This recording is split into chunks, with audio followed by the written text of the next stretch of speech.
भगवान श्रीकृष्ण श्रीमद भागवत ग्रंथामध्ये या जगातला सर्वात दरिद्री कोण याची व्याख्या करतात।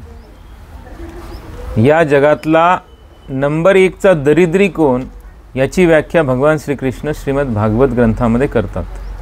भगवान श्रीकृष्ण अध्याय नंबर 19 ओवी नंबर 558 यामध्ये म्हणतात, ऐक दरिद्राचे लक्षण, ऐक दरिद्राचे लक्षण, गाठी असता कोटी धन, गाठी असता कोठी धन, संतुष्ट नाही ज्याचे मन, संतुष्ट नाही ज्याचे मन, परम दरिद्री जान या नाव, परम दरिद्री जाणायाव, परम दरिद्री जान या नाव, परम दरिद्री जाणायाव।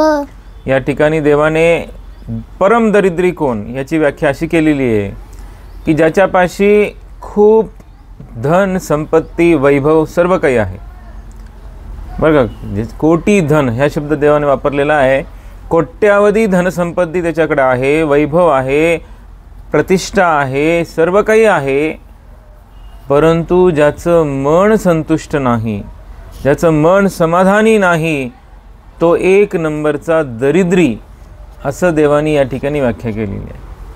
म्हणून आपल्या जीवनामध्ये अनेक लोक श्रीमंत होण्यासाठी पैशाच्या पाठीमागे लागलेत, पण त्या पैशाचा उपयोग तेव्हाच होऊ शकतो जेव्हा आपलं मन समाधानी असेल।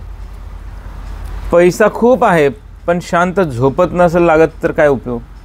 पैसा खूप आहे, करोडोचा बंगला आहे, करोडोचा बेडरूम आहे, परंतु त्या बेडरूममध्ये पडल्यावर जर शांत झोपच लागत नसेल तर त्या करोडोच्या बंगल्याचा उपयोग काय। म्हणूनच देवाने या ठिकाणी हा विषय मांडला की कोट्यावधी पैसा आहे पण जर समाधानी मन नसेल तर तो व्यक्ती सर्वात दरिद्री होय। म्हणून आपल्या जीवनामध्ये पैशांना जास्त महत्त्व न देता आपण मनाच्या समाधानाला महत्त्व दिलं पाहिजे। सॅटिस्फॅक्शन, संतुष्टी हे आपण प्रायोरिटीवर ठेवलं पाहिजे आणि त्या गोष्टीसाठी आपण सर्व कामं केली पाहिजे। फक्त पैसा कमावण्यासाठी काम न करता आपण समाधान प्राप्त करण्यासाठी सर्व कामं केली तर जीवनामध्ये नेहमी आनंदी राहू आणि देवाच्याही भक्ती मार्गामध्ये आपण अग्रेसर होऊ।